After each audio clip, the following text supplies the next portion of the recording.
Britain के जो defence secretary है वो लगातार अपने बयानों की वजह से सुर्खियों में आ रहे हैं। वो कभी यूक्रेन को फाइटर प्लेन देने की बात पर कंफ्यूजन क्रिएट करते हैं तो कभी रूस के न्यूक्लियर प्रोग्राम पर बड़ा स्टेटमेंट देते हुए दिखाई देते हैं। कुछ वक्त पहले बेन वॉलिस ने अमेरिका का दौरा किया था जिसमें इस बात पर चर्चा हुई थी कि पुतिन ब्लैक सी में न्यूक्लियर बम दाग सकते हैं।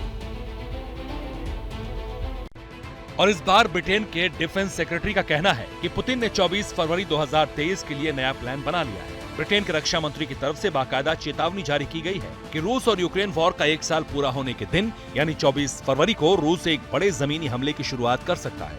बेन वॉलिस ने भविष्यवाणी की है, पुतिन निर्दोष नागरिकों की हत्या के अपने ऑपरेशन को आगे बढ़ाएंगे। रूस जमीन पर कुछ आक्रामक करने की कोशिश कर सकता है। इस बीच सुनक के मिनिस्टर की तरफ से ये आशंका भी जताई गई है कि अभी रूस की पावर को कम करके आंकने की गलती नहीं करनी चाहिए। फ्रीडम ऐप से सीखकर आप कड़कनाथ मुर्गियों का पालन करते हैं क्या? अगर ऐसा है तो आप अपनी मुर्गियों को 1 करोड़ फ्रीडम ऐप के जो ग्राहक हैं उन्हें बिना किसी खर्चे के आप उसे बेच सकते हैं। क्योंकि मॉस्को का नया प्लान, वॉर का नया ब्लूप्रिंट पूरी तरह रेडी हो चुका है। हालांकि वो पश्चिमी मुल्कों की एकता को नजरअंदाज कर रहा है। ये वही बेन वॉलिस हैं जिन्होंने कुछ दिन पहले ही कहा था कि रूस टैक्टिकल न्यूक्लियर वेपन का इस्तेमाल कर सकता है। How seriously do you take the threat that he might use tactical nuclear weapons? Well, it is always a serious threat simply because it is in Russian doctrine. Yeah. They have an acceptable view that you can have such a thing as a strategic nuclear weapon and a tactical nuclear weapon. Yes. And their idea of a tactical nuclear weapon can be 10 times the size of Hiroshima.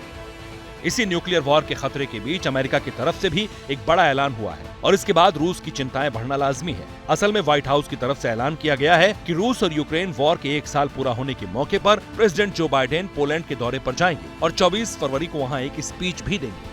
The president didn't have to make a trip around a 1-year anniversary of a war that never should have started. Sadly, that's where we are, and he wants to make sure that he's sending that strong message and to make clear to the Ukrainian people, most particularly, that the United States is going to continue to stand by them going forward. We know the next weeks and months are going to be difficult and critical, especially for their armed forces, and the United States is going to continue to stand by them.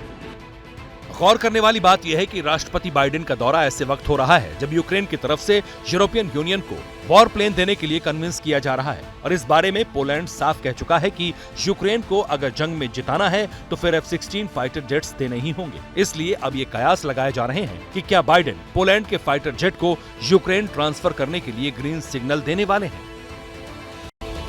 तो देखिए, जंग की शुरुआत से ही America की जो position रही है वो काफी कंफ्यूजिंग रही है।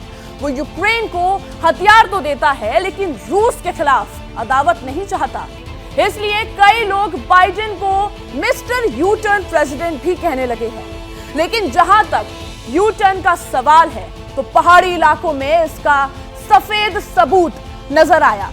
जिन लोगों ने रजाई और कंबल को फोल्ड करके रख दिया उनके लिए मुश्किलें बढ़ गई है क्योंकि बर्फबारी ने एक बार फिर कमबैक किया है। और इसकी तस्दीक ये तस्वीरें कर रही हैं। कारगिल में अचानक इतनी बर्फ गिरी जिसने लोगों की मुश्किलें कई गुना बढ़ा दी। 12 इंच तक बर्फ गिरने की वजह से कई रास्ते बंद हो गए। इसी तरह लद्दाख में भी ज्यादातर इलाकों में बर्फबारी का यू-टर्न दिखाई दिया। पहाड़ी रास्तों पर चलना काफी खतरनाक हो चुका है और इस हिमपात के चलते ग्लेशियर भी पानी में बहते हुए आ रहे हैं। मौसम विभाग का कहना है कि कश्मीर में हर तरफ बर्फबारी हुई है। नॉर्थ कश्मीर के बांदीपोरा से लेकर साउथ कश्मीर के कुलगाम तक मौसम में 180 डिग्री बदलाव नजर आया। गुलमर्ग में इसी बर्फबारी के बीच विंटर गेम्स का आयोजन हो रहा है।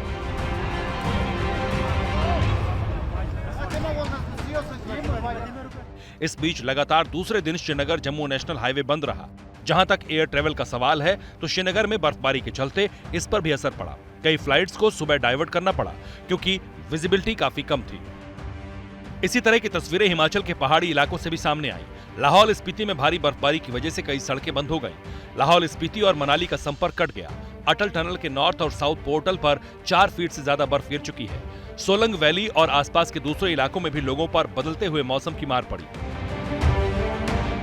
ये वजह है कि जिला प्रशासन ने एहतियात के तौर पर मनाली लेह हाईवे को ट्रैफिक के लिए बंद कर दिया। इसी के चलते लाहौल स्पीति और पांगी का संपर्क मनाली से कट गया। वैसे लगातार 2 दिनों से बारिश और बर्फबारी होने से घाटी में लैंडस्लाइड का भी खतरा है। लाहौल स्पीति में लैंडस्लाइड के चलते एडमिनिस्ट्रेशन ने सैलानियों के साथ लोकल्स को भी अलर्ट कर दिया है। ठंड, बारिश और बर्फ का काउंटर अटैक उत्तराखंड के पहाड़ी इलाकों पर भी दिखा। उत्तरकाशी के गंगोत्री धाम में बर्फ का नया चैप्टर लोगों के लिए मुश्किलों की नई किस्त लेकर आया। हालांकि मौसम विभाग का कहना है कि 2 दिन की बर्फ के बाद अगले कुछ दिनों तक मौसम का मिजाज फिर बदल जाएगा। ज्यादातर इलाकों में ड्राई वेदर का अनुमान है। फ्रीडम ऐप से सीखकर आप कड़कनाथ मुर्गियों का पालन करते हैं क्या? अगर ऐसा है तो आप अपनी मुर्गियों को 1 करोड़ फ्रीडम ऐप के जो ग्राहक हैं उन्हें बिना किसी खर्चे के आप उसे बेच सकते हैं।